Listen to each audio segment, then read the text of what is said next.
Welcome to Frame of Reference, informed, intelligent conversations about the issues and challenges facing everyone in today's world. In-depth interviews to help you expand and inform your frame of reference. Now here's your host, Raul Labreche. Well, welcome everyone. Welcome again. Welcome 4,982 times. I am sitting here with Scott Scoble, who I should ask. Scott is an entrepreneur who has started something called Moo TV, which I love because we're in Wisconsin here. I'm originating from there. Moo TV, right there. We have something to talk about. How do you name Moo TV? And the cows are really happy to hear I'm talking with somebody from Moo TV. They still think, when are you going to put them on? I did hear from a couple of Guernseys out in the field before I came on. But Scott is here. He is the author as well as a video production genius. I'm going to call you that. I'm putting you up on the pedestal right away, Scott. Scott has got plenty of experience working with relatively unknown. So, you should not be too excited about that. But there's this band, what is it, U2 that you've worked with, right? And Brad Paisley. You're good friends with Brad, right? Scott, welcome to Frame of Reference Profiles and Leadership. It is just a joy to talk with you. Thank you much. Oh, it's great to be here. The listeners don't know it, but you and I have been talking for 10 minutes, and I really like you. You're a fun guy. This is going to be fun. I try to make it fun, but when I find in reading the materials on a person that they are a Star Trek fan, it makes it so much easier right from the beginning, because I'm like, he's one of my peeps. We are going to Trekkie land here, no problem whatsoever. Big nerd. Live long and prosper, my friend. There we go. So. Plus, it makes the first part of my show, which we try to do, I try to do with everyone. If I had a lot of money, I'd pay to have Julie Andrews come and do a special track for us. But we start out with my favorite things. And my favorite things is just sort of a Rorschachtian deal where I will ask you a favorite thing and you just pop out with the first one. And because you're a Star Trek guy, I get to reframe these questions to be Star Trek oriented. So the first one, usually I ask the favorite color, but I'm going to ask you, what is the favorite starship that you have in all of Trekdom? What is there a favorite starship? And Enterprise isn't good because everyone's going to say Enterprise.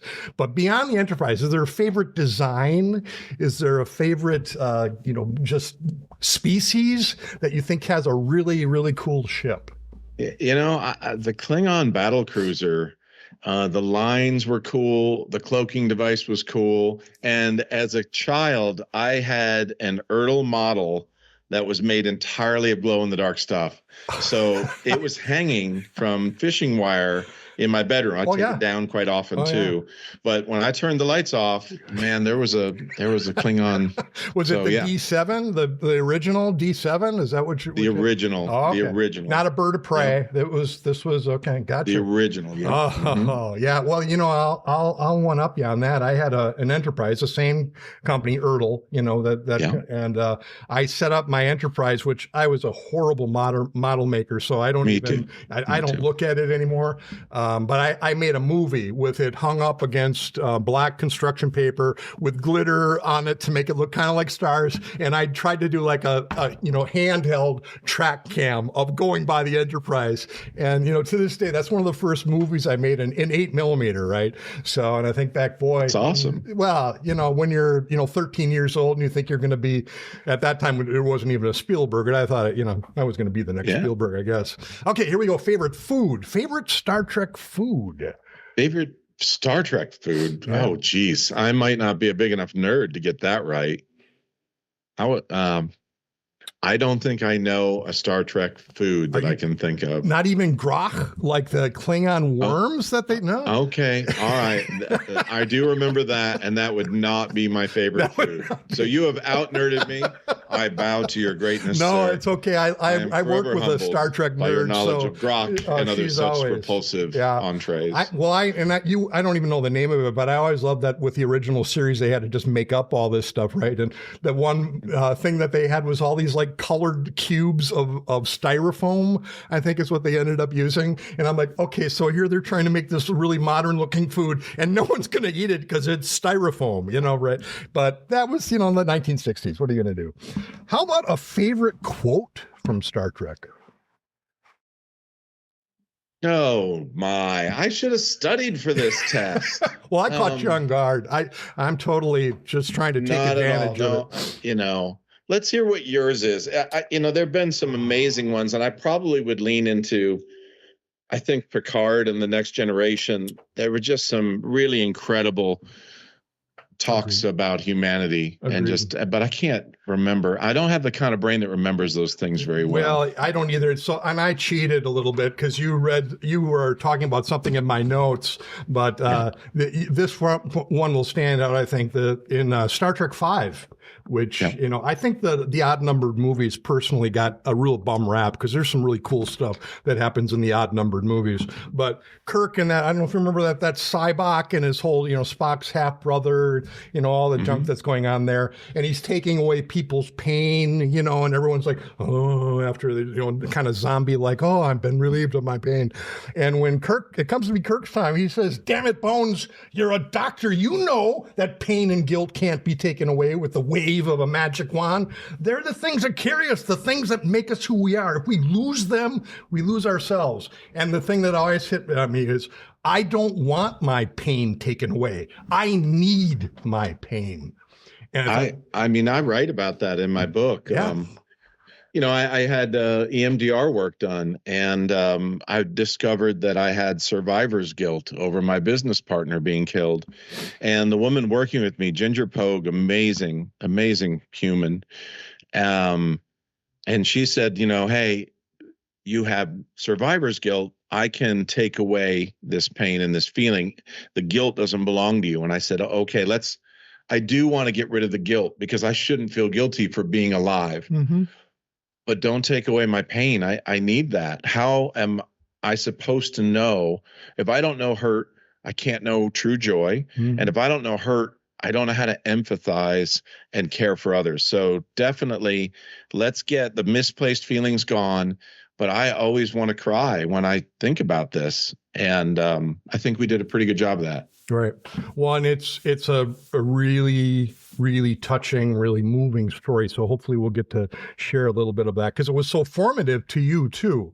And that lesson alone, right? Being able to say pain informs the heart. I've always thought of it that way, that we're, you know, when people go through terrible losses, and I thought of it with my mom when she passed and my dad when she passed, those are just terrible moments because at least I found with my mom when she died, I felt like I lost the last person who could still see me as a little boy.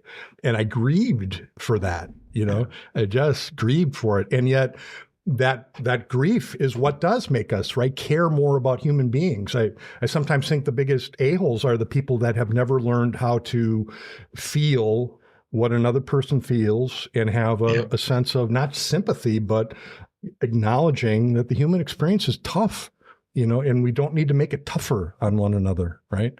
No. So how about a favorite book? I'm going to throw this back. You can go anywhere you want with this now. Favorite book or recording artist or movie? You know, right now I'm reading a follow-up to Proof of Heaven by Eben Alexander, called Map of Heaven. Map of Heaven is okay. Proof of Heaven, it is reminding me, is one of my very favorite books. Eben Alexander is a neurosurgeon who had a strange type of encephalitis make him brain dead for 2 weeks. Holy cow. But during those 2 weeks when his brain was completely non-functional, he has vivid memories of heaven. And it is a really fascinating book. And so NDEs have become one of my favorite subjects to think about, near-death experiences.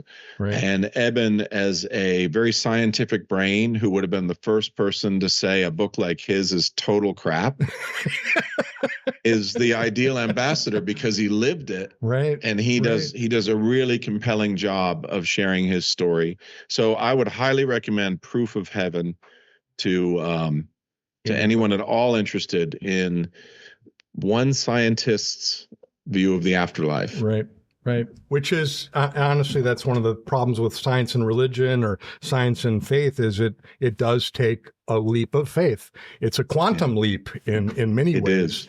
And Yes. that's really hard for some people to give because they think it's, like you say, total crap, when in reality, I don't know. I think of it from a physics standpoint sometimes, and I've used that example with friends of mine that are highly empirical and whatnot. I said, we realize in physics that you can't create or destroy energy. It's just not possible. You can transform it into another form, matter or whatnot, but you can't destroy it. So what happens to the energy that is our soul, the energy that is our spirit? I mean, we know that there's electrical, neurochemical energy going on there. So what do you think happens with that? It doesn't get destroyed. So, and they just kind of, because that's a question that they just don't have that frame of reference, which is an unabashed plug for the show. Yeah. So how about... Well, Evan has a frame of reference. Does he? And it's fascinating to hear. And as you read the book, you'll discover that I have enough trauma in my past that I felt like psychedelic therapy was a good idea for me. Actually, a dear friend thought it was. Okay. I was terrified by the idea of doing any kind of drug because I've spent my whole life in the music business and managed to never do any drugs, Right. which is not that it's rampant, but it's available. Right. It's everywhere. Right. And, Right. and my dad was an addict in that he was addicted to cigarettes and alcohol. Sure. So, but I manned up. I did some research and I tried it, and I feel like I've touched something. I mean, my faith was really in jeopardy prior to that. I would say I was agnostic at best. Right. Grew up with religion, but then the church did some things that turned me off to religion, my church in particular. Yeah. And but man, I've experienced some things that I cannot explain, some ineffable feelings by being in an altered state that I cannot explain, but feels so real. Yeah. So now that I'm a total hippie, high, I'm currently not high, and I don't get high on my own, but I do maybe once a year go to a facility and spend some time with some really caring people, doctors, nurses, and really work on myself. Sure. And it has been an incredible, insightful experience. Sure. Well, and I mean, look at the history of LSD, right? It was developed specifically for mind altering, and they had no idea what they were doing when it came right down to it. But, they learned the hard way that you don't introduce it in the water system in a village in France because it kind of does bad things to the bakeries. It's kind of one of those things. How about, do you have a favorite memory from childhood? I think that what just popped into my head, it hasn't popped into my head in a long time, is I had a go-kart and it was cool. It looked like a dune buggy. And we grew up, we didn't really have money. In fact, we were pretty poor sometimes. And I had this go-kart and riding in our backfield and just zipping along in my go-kart. I had left and right brakes and big tires and a roll cage. And just ripping along this course I made and sliding around corners. That was pretty awesome. I grew up in the country. I spent a lot of time alone. My closest neighbor, Brett, was a really good guy, but he worked a lot. His parents had him help out on the farm an awful lot. Okay. And so I was alone a lot, which was great. I developed imagination. Sure. Well, and that actually makes me think of a way I like to wrap up these is there a place, is there a memory, is there a thing that you can do and you may not have even thought about it, but you find yourself in the midst of it and all of a sudden you're reminded of something that regardless of how many times you get reminded of it, it just brings a feeling of either contentment or peace or joy or sometimes sadness, but it's a good kind of sadness. I think of like my mom, and when I think of her, it's sad, but then I also can celebrate who she was and grieve over who she always wanted to be and didn't realize that she was much better than what she wanted to be. So you think about that sort of thing, and yet there are moments that even if they're painful, I think they can be moments where you just want to kind of settle into them for a while. I think that, not to lean back into psychedelics, but I did something, it's not detailed in the book because it was after that, but I did something called 5-MeO-DMT. And as I like to describe it, I have spent 57 years on this planet doing my best to be Scott.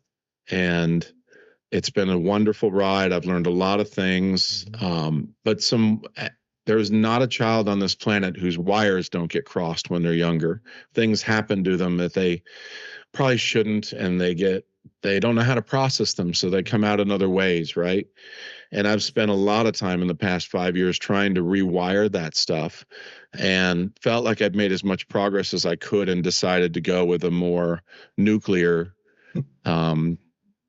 process. Sure. And I did something called 5-MeO-DMT, and it completely erases you for some time period. Your ego is completely dead. And all I can say, and I hope I'm not scaring off the non-hippies out there, I am not a hippie, but and I never would have tried this on my own, but I had loving friends nudge me into it, and it has been so good for me. I have spent 57 years on this planet doing my best to be Scott, and one afternoon I spent forever in a timeless place, being perfectly loved and perfect, and being a part of a universe that just felt like love. I mean, yeah. I spent forever having no experience other than pure love for myself and all around me, whatever that was, forever, for beyond forever. And I came out of it and was just elated. And I occasionally think back to that. I cannot recapture the feeling, but I can remember that it happened to me. Yeah. But that sounds a lot like your experience with the book, right? You know, what better imagination of heaven than to be, people have described that too, of feeling totally loved, feeling in this cocoon that not only they felt completely loved, they were surrounded by love. They were in fact part of love. You know, yeah. That's phenomenal. I'm so glad for you. It's not for everyone. It really unanchors you in some ways, but you come back and you come back with this knowledge that there's something more that is so big and beautiful and ineffable. None of the words I've used to describe it. And this is the language of my head and heart also. And I can't even describe it to myself other than know that I've been there. Yeah. You've experienced it, which is, yeah. In trying to just be the best and truest version of myself I can be. And I believe it has helped me along that path. Sure. Which, isn't that wonderful? Well, what is it? William Shakespeare's line, right? To thine own self be true. So now you have a true you that is, ineffable. So immutable, I would say too. You know, that's we talk in the technology world that I work in. You know, immutable backups that can't be damaged from other forces. They are what they are, and they will remain what they are. You know, you're an immutable Scott now. You know, whether that's good or not. You know, I just it's great. You know, it's such an imperfect thing to be, full of dysfunction, full of all sorts of messy things. Sure, but it's the character I would choose to play in this game because it's the one I know, and I like his story, and it's good enough for me. Amen to that. So, well, and I'm supposed to ask you, before we get into other deeper things, I'm supposed to ask you, what is your Scoble rating? Because Brad Paisley describes you as what, the ghost pepper of something? I thought, well. Yeah, the ghost pepper of tenacity, I believe he calls me. Okay, that's it. Ghost pepper of creativity. So. Of creativity? Because your mom says you just do what you need to do. Which description is closer to that's what basically. So that is a question too. Which do you think you are, the ghost pepper of creativity, or if you are a ghost pepper, what's your Scoble rating? Scoble rating? Yeah. Well, Scoble ratings are usually in the millions, right? Right. But here's the funny thing: I can't handle spicy food. I executive produced a movie in India and spent 6 weeks over there, and was nearly killed several times by Indian food that was so unbelievably hot, with my host, who I had adamantly said, please no hot food. and nothing. Like, I promise I can handle nothing. And I would take a bite and my soul would leave my body as I would just start profusely sweating, and my brain would reboot like an old 486 computer. Oh yeah. And finally, meanwhile, my host is looking at me going, this is not hot. And I'd be like, oh, sir. So my Scoble rating, sadly, is -2. Okay. Well, and yeah. At least right? This is something, you know, you don't have to... I love my mom's description. I'm honored by Brad's. He has a great way with words. He's just a really brilliant guy and a fun friend. So honored by that. My mom's feels more like me. You just do what you have to do. And I would put an asterisk next to have to. You don't have to do anything, but if you want to have an interesting life, you ought to do something. So I do what I ought to do to have an interesting life, because we only get one. So in talking about your book, one of the core threads seems to be people that have these, I think what a lot of people would describe as just horrible life experiences, just, you know, extremely difficult, challenging, painful experiences, and how that transforms them. And in some ways, it almost seems like it's a preparatory bed for what happens to them. But they also, they make a choice in it. You're either going to be consumed by it, or you're going to consume it and use that energy for something else, right? So talk about that a bit, because let me, before, like, I've got a co-author, but let me quick say, it's a self-help book, and that description is not my favorite, because I don't like to be told what to do. Okay. So it is technically a self-help book, because that's the category that makes sense. But I really don't tell you what to do in the book. I tell you what I did. So if you tell me what to do, I probably won't do it. To my own pain, right? Like, it might be the best advice in the world. Right. But if you tell me a story about what you did, I will learn from the things you did right. And even better, I'll learn from the things you did wrong. And that's what I've tried to include in the book. Like, here's the stuff I did right. Here's the stuff I did really wrong. And if that doesn't connect with you, here's 17 of my friends and what they did also. So every chapter, at least one guest comes in. Some chapters have as many as 3.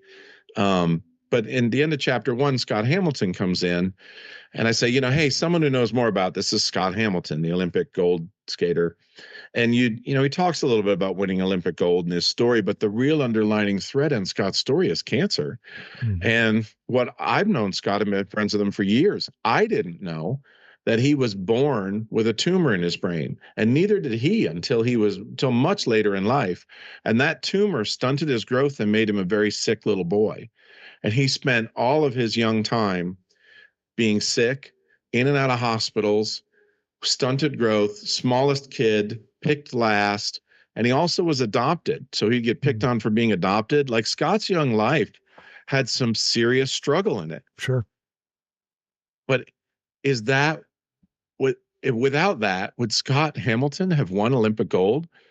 I don't think so. And also, ironically, his scale, like his size, his growth being stunted, made him compact and powerful enough to do flips on the ice and all this. But it's really, the book is inspiring. You know, you paint the picture of the tragedies in your stepping into it, but it really is inspiring in that the tragedies are there, but how everybody got over them is in there too, and all the amazing things they've done. So, Scott's story is a perfect example of that. But, you know, there's one of my other favorites is Thomas Marshburn. I have 2 wonderful astronauts in the book, Katie Coleman, and who lived on the space station for 6 months, and Thomas Marshburn. Thomas was failing math in high school. And that failing of math was okay with him, because he was going to be an artist. But he decided, he read a book called 13 about Apollo 13. And after reading the book, he said, I'm going to be an astronaut. And with that and the book teaches you, like, you got to have a dream. So boom, he's got a dream, but he's like, crap, astronauts don't fail math. I'm going to need to learn math. And so he, in high school, got better at math, not by just studying math, but what he discovered when really looking at himself was that every time he would feel under pressure in trying to do the math, his thinking would get cloudy.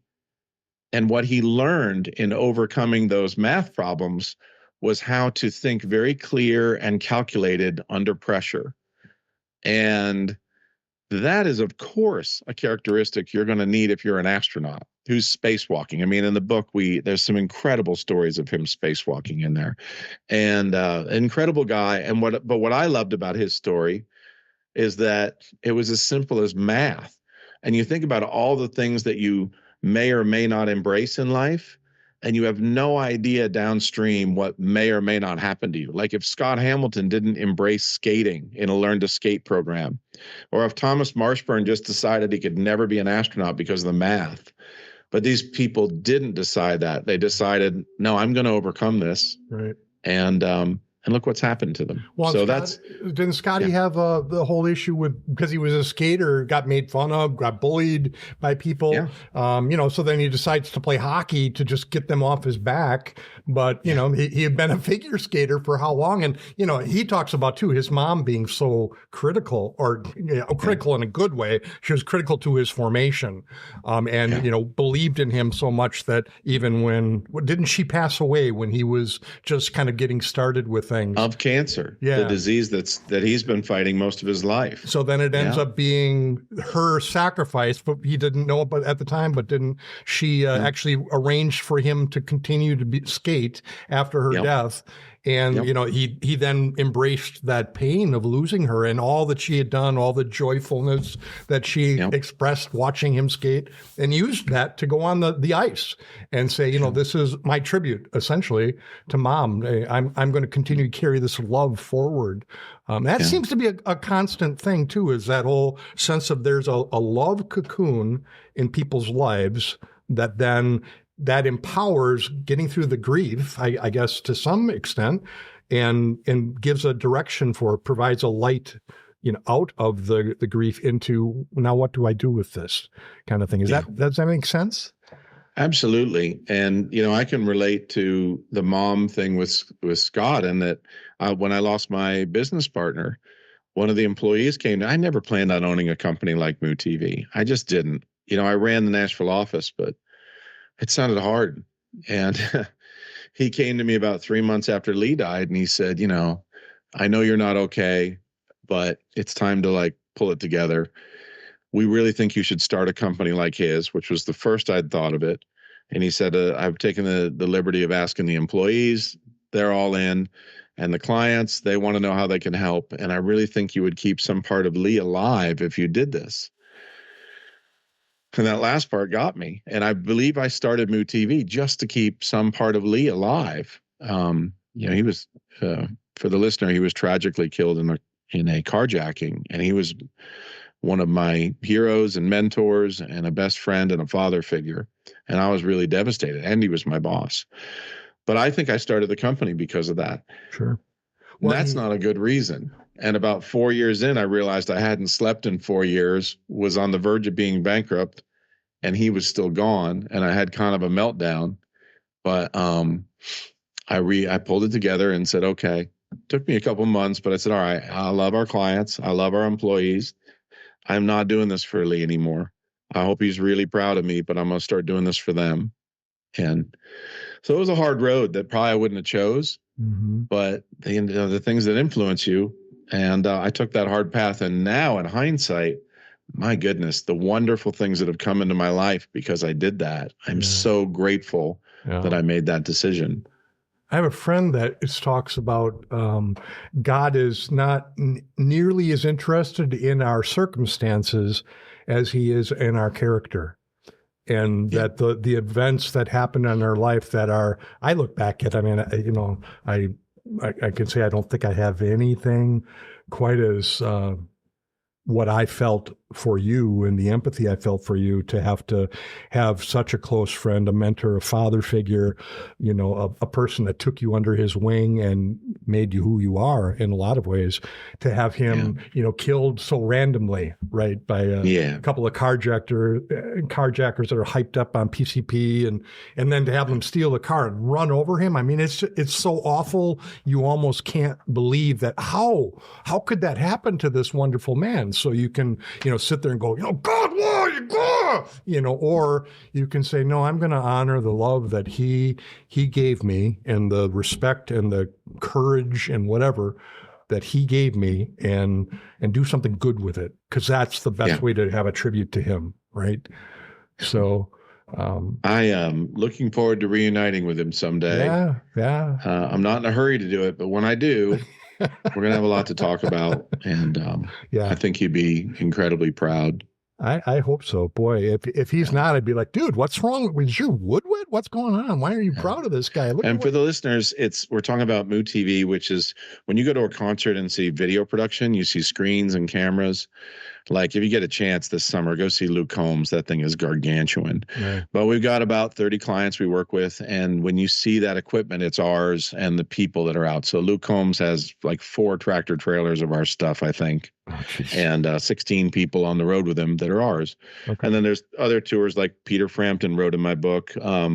That's a smaller tour. He's got one screen and one guy doing playback, but it's still really cool because when Peter's singing songs from his, from his past, images of him at 20 something years old are up on the screen. Like it's really a really cool use of video with someone who's got a story like Peter's.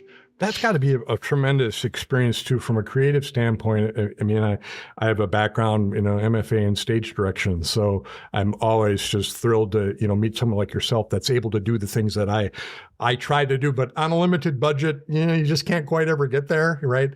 But it has to be fascinating to have all of those different variables going on and to not have money be a hindrance to what your vision is. I applaud that. That's got to be a really fun world to be a part of. It's always a hindrance, but someone like Luke Combs, I mean, that thing is, you'll appreciate this, but the video screen, it's a circle wrapped around the stage. I think it's 327 feet long if you stretch it out straight. Everything is in full 4K HDR, which isn't a big deal at home, but it is when you're pushing that kind of data live. And there's 28 cameras, some wireless, a lot of robots, and a whole bunch of people.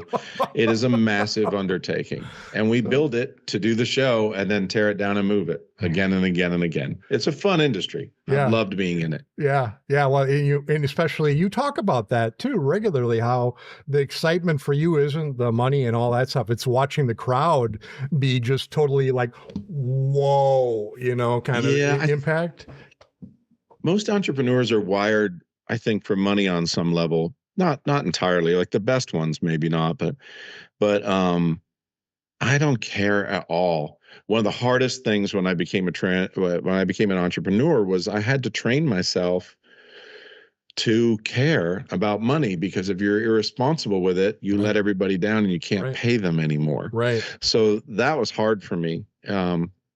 But I made it through the really tough times in the beginning to where I could start to hire people who have a better vision for that to help me with that. So we talked a little bit about the you've had a couple of deeper moments. One of them was the choice you made with EMDR therapy. And the woman you've alluded to already, Ginger, who helped you with that relief of pain. But how do you see the difference? How would you describe to listeners the difference between pain that is giving you some life experience that you can utilize, and pain that is just extra baggage that you really need to learn how to shed and not carry any longer? Yeah. So I was doing EMDR work. Because I've had PTSD at a few points in my life. There was some trauma in my childhood, and once you have PTSD, it's easy to get it again. And so I talk about in the book, when Lee died, I started having vivid visions that someone was trying to kill me. Mm-hmm. And I hid that from everyone because I didn't know what PTSD was. I literally could see myself through a rifle scope and simultaneously knew that there was no way someone was trying to shoot me. And also a part of me knew that I was in the crosshairs. And I felt like I was going crazy, so I hid it from everyone. Sure. And when the Jason Aldean tragedy happened, the shooting in Vegas, that mass shooting that was just so awful. Jason is my client. Yeah. Chris Young was there. He's my client. And Jake Owen is there. He's my client. So I had a bunch of people I know and love and care about there. And I counseled them about what PTSD was. In fact, I rolled my tour bus to Jason's show and just let it be known, like, hey, I can help anybody. Or if you got to get the hell out of here because you can't handle it, because he went right back out on the road. He said, if I don't go right away, I'm not going to make it. And I was like, if anyone needs to go home, my bus is here to take you home. If you don't need to go home, I'm here to talk if anyone wants to talk. And in counseling my friends, one of them called me the next day and said, man, it was a call of gratitude, like, for helping him get through it. But he said, can I make a suggestion? And I was like, sure. He said, can you go see the person that I'm seeing, the EMDR lady you sent me to? And I was like, why? He goes, because you're not okay. And I wasn't. I was so wrapped up. I mean, I just got dragged back into it by hearing their stories, and it just broke my heart. Sure. And I was like, ooh, so you're telling me to take my own medicine? He's like, I'm telling you to take your own medicine. So I went to Ginger, and it was incredible to me. I wasn't okay, but it's hard to describe how I wasn't okay. I was feeling tired and depressed, which is normal things for some sort of grief, but there's another level to it that just didn't make sense, if you will. And I wasn't to where I was having visions. But when I went in with Ginger, anyone who hasn't had EMDR, let me explain in 1 minute. It was incredible. I was like, so you want me to hold these vibrating paddles that'll vibrate left, vibrate right, vibrate left, vibrate right, and somehow that's going to open up my brain? And she said, yep. And I said, well, that's spooky, and it doesn't make sense to me. And she goes, I know. But I trusted her. So I do it. 45 seconds, eyes closed. She stops them. I open my eyes. I tell her what I was thinking about, the moment Lee died. She's like, great, lean into this. Close my eyes, paddles vibrate. I'm like, okay, now I'm thinking more about this, and it's getting hard. Like, I'm getting into it. And I tell her about how he lived for a while. And I close my eyes, and the paddles start vibrating. And 2 words popped into my head, and she immediately stopped the paddles because she saw me just react. And I went to talk to her, and I couldn't talk. And I'm just looking at her like, what the hell? We're not 5 minutes into this. And she's just holding her hand up going, take your time. And finally, after a minute or two, I got the 2 words out. I looked at her and I said, I lived. And then I just burst into tears and couldn't talk. And when I finally settled down, she said, you have survivor's guilt. So how crazy is it that hanging on to these 2 vibrating paddles and thinking about something that I've been thinking about for 16 years, I had a breakthrough 5 minutes into this stuff. So I don't know, if you got some trauma to resolve, EMDR for the win. And it was an amazing first step. But Hi. Well, I keep thinking about we are fearfully and wonderfully made, a scripture that I come back to a lot. It's just, who would think that our hands are such a key point for sensitivity. We do so much through our hands. You can teach yourself how to read with your hands, so in some ways that makes sense that somebody found by stimulating those particular touch, it's like, I think smell is like that way too, right? You can do headphones too that have a sound. I haven't tried it. And you can do a light bar. It's not hypnosis. It's very different, but I chose the vibrating paddles, for whatever reason. And it just opened me up. And so to answer the question, I still cry when I talk about Lee. You saw me right on the edge of tears there. Right. It's just such a horrific thing, right? And but I don't feel in any way guilty that I am being successful. He and I were doing something together, and then he died and I kept going. Why that bothers us as human beings doesn't make sense, but it's so true so often. I mean, I had employees that weren't at the Vegas tragedy who absolutely had survivor's guilt because they weren't there. I mean, one of them a couple of weeks later just fell into my arms and was just like, it should have been me. And I'm like, buddy, I am so glad you weren't there. It should not have been you. Right. So Right. the mind is a really wild thing, Yeah. and we'll never fully understand it, but that's good, because how boring would that be if we fully understand it? I like what I'm doing. I'm trying to figure it out, and it's fun. Like the only life worth living is a life of effort. And I spend a lot of effort trying to figure out who and why Scott is, and I love it. It's fun. Yeah, you talk about too the Tim Ferriss, how he isn't a contributor to the book, but you had kind of an epiphany with stuff that he did. The whole, live like you're writing a book. And, yeah. What a cool I credit thing. Tim. I so wish I could have got him in the book. He and I hung out. Obviously, we're not good enough friends. I couldn't even get a hold of him, but he and I hung out on this thing called Summit Series, which is this really cool cruise. Full of inspiring people. And we hung out like 4 years in a row, but I asked him one night, did you really do all that crazy stuff that you said you did in 4 Hour Work Week? And then immediately felt regret for asking, because how dare I ask that? Of course he did. Or did he? And his answer was amazing. He said, yeah, I did, but I will tell you that the first few chapters are me falling apart. And I know a little behind the scenes from that book. He was engaged to a woman who was just beautiful and perfect, and his company was perfect, and everything was perfect. And he came home one day and all of her stuff was gone. And there was a note saying, I need more, and you're married to work, and I'm gone. And he went on a binge. But while the first 3-4 chapters are kind of being written with that stuff going on, when you get deeper into the book and he starts doing all these crazy things around the globe, read the book. It's so inspiring. It's nuts.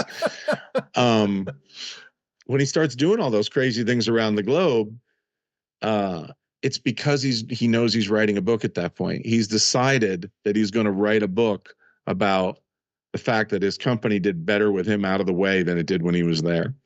And how little can I work? Can I do a 4-hour work week and still have a successful company? And more importantly, a really interesting and successful life. Right. And so that he told me that story, and I was like, that's a really good answer. But the next morning, I sat straight up in bed, and this happens to me once in a while, where I will wake up, sit straight up in bed, and just be like, oh. And I went, son of a gun. My friend Tim did not have a life worth writing about and then write a book. My friend Tim started writing a book and then thought, well, I guess I better have a life worth writing about. And I made myself a promise right then that I was going to start living like I was writing a book. And I told myself, you'll never write a book, which turns out I lied to myself, but I didn't know. And I said, I'm going to start asking myself at every turn, what would make the next chapter more interesting? Yeah. And whatever that is, if it won't totally blow up my life, I'm going to do it. Sure. And I've been doing that for 15, almost 20 years. Thank you, Tim. He's inspired millions of people in so many ways.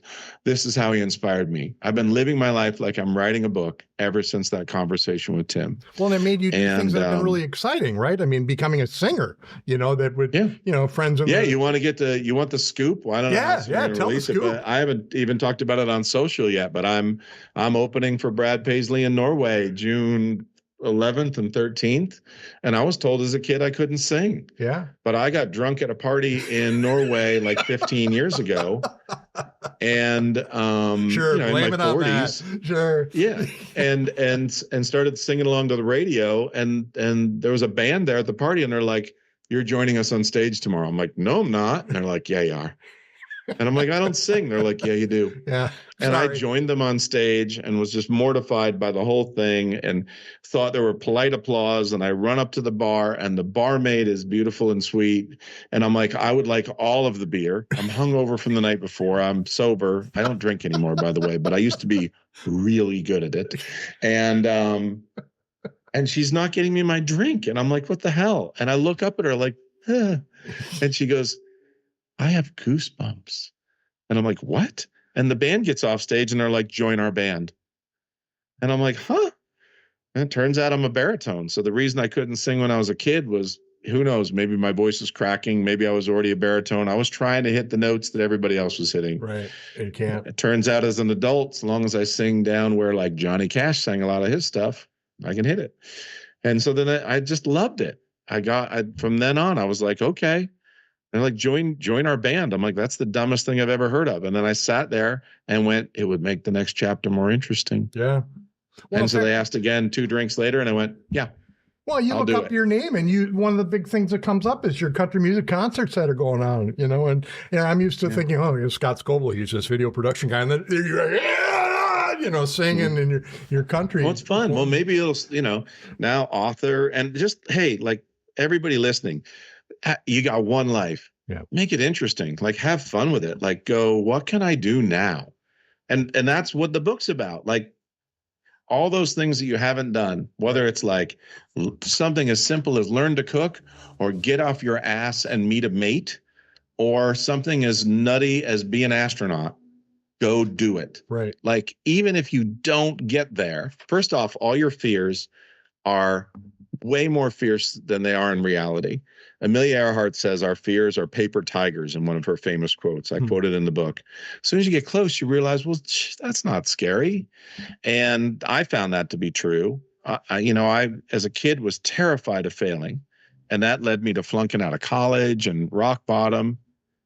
But I started trying. I found a dream worth trying for, and I started trying. And man, just being tenacious, I've run down things that are really interesting to me. Sure. From hockey to singing to writing a book to making movies to I've been to almost 60 countries, all the continents. And I just keep asking myself, what would make the next chapter more interesting?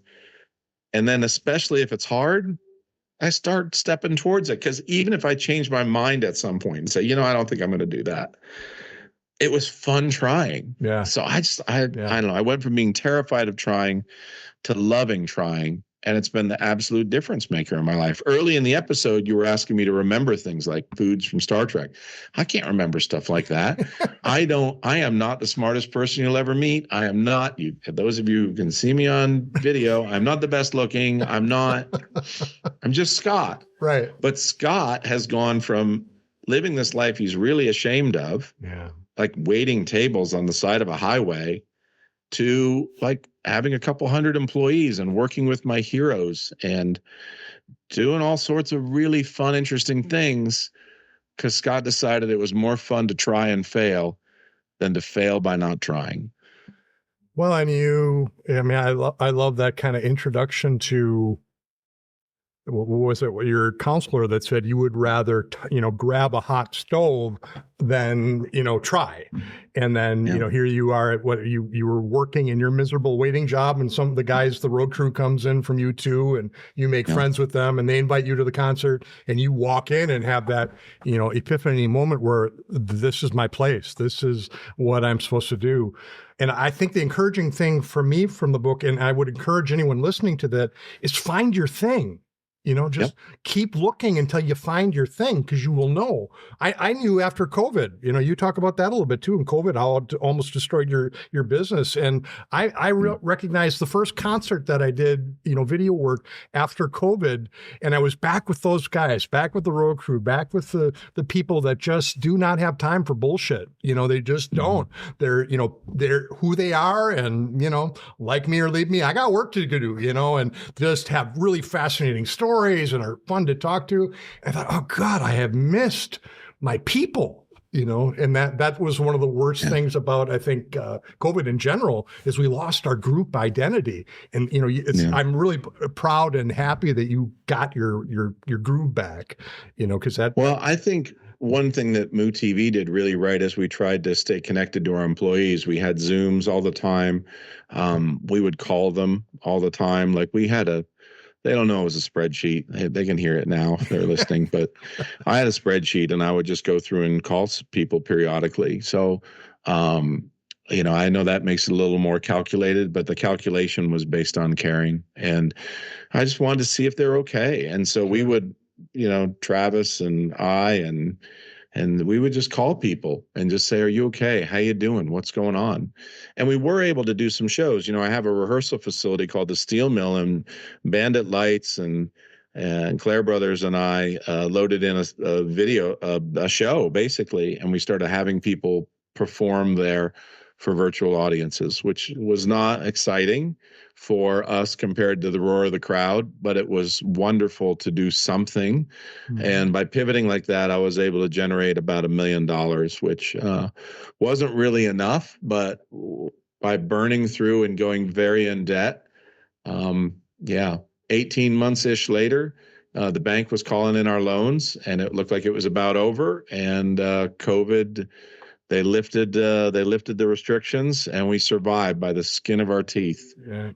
But you kept going too. The tenacity, keeps people going in those moments where you're like, what am I supposed to do? And you kicked on something too. I mean, you loved your people. You love people. I do. There's when we got married, my wife picked out a scripture that has just stayed with me all my life. That was on the wedding invitations from 1 John, and it says, "Beloved, let us love one another, for everyone that loves knows God and is born of God." And I thought, that just cuts through so much bullshit. If you can just remember, just love one another. Because if you're loving one another, I think that's how we get in touch with God, is we love each other. That's what's so terrible about right now, is there's so much stuff working to say, don't love those people. They're Republicans. Or I know. Democrats. Well, it's just crazy. Fear. So there are people who want power. There are people who want money. There are people who want sex. These are the motivators, right? Yeah. Generally, I used to live in DC. DC is a power city. And if you want power, you need to move people. If you want to move people, the number one way to do it is to scare them. Mm-hmm. So politics scare you. The other side is threatening you, right? And I am not political. I am not going to give you any indication of how I feel. I can just tell you, as a guy who used to live in D.C., right, and I actually used to do AV on some of the senators' retreats, and I would hear them plan about this. Sure. I signed an NDA saying I wouldn't talk about it. It has been 30-something years, almost 40, and I won't give you any specifics, but they plan on how to scare you into action. How do they get you to vote for them and not the other guy? Right. Well, I'm just going to sit home and watch TV or do some yard work instead of go vote. Well, not if you're scared, you won't. If you're scared, you'll go vote. And so unfortunately, it's just sort of wired into our system that fear is very rewarded. And it's unfortunate. I don't know the answer to that. And, I do think a lot of politicians are doing their best, for everyone. And I also think a lot of them are doing the best for themselves, just like everybody else in this world. Right. But not a new thing. But I would say to the listeners, just try not to be so afraid. And I try to listen to both CNN and Fox. Mm-hmm. And if you listen to both, you're like, okay, both of these can't be true. The truth is somewhere in the middle. And then I did that for a long time, particularly during the pandemic. Now I don't listen very much. I just kind of stay out of it and hope it all settles out. And I know that's not the best thing, but there's a lot of really interesting people who will lean into politics and make a difference in that way in this world. I would rather lean into hearts and minds, one person at a time, and try and make a difference in this world that way. It's better suited to, I think, me and who I am. Folks, I have to wrap it up. We've tried to honor the hour time slot we've got. Scott, if we can't find the time to talk some more, that will be a great disappointment in my life. I hope you feel the same way, because there's so much more of your book to talk about, and even if it's not the book, there's just so much of life to talk about, and so many things that I think are inspiring. I know it's been inspiring to me. I'm lucky, guys. I got an early copy of the book. Ooh! And I'm on the waiting list for it too. Okay, so I'm buying my copy of it as well. Okay, just so you know. I would love to sign one for you sometime. If you're ever in Nashville, I'll bring you to a Preds game if you like hockey. I just would like to hang out at the Steel Mill that you're. The Steel Mill, yeah. I'd love to hang out there, and I'd just love to see the back room of how you put the video together. We've got a big artist in there now. I never say who, but we got somebody big in there pretty much all the time. Okay. Well, and I saw Brad Paisley talking about how the two two of you are just like work, he can call you, send you an email at 3:00 and you're doing animation, stop animation with, little cars for songs of his. True when written. I'm getting older, so 3:00 I'm probably asleep now. But I get up earlier. I used to stay up until 3 or 4 and then make myself go to bed. And now I feel tired, but I do get up 7 hours later. Like no matter what my alarm's set for, like I try and sleep in and my eyes open and I'm like, yeah, okay, here we go. Yeah. What are we doing today? Well, I'm 65 and I can tell you get to a point where 5:00, you got to get up and go pee. It's just the way it works.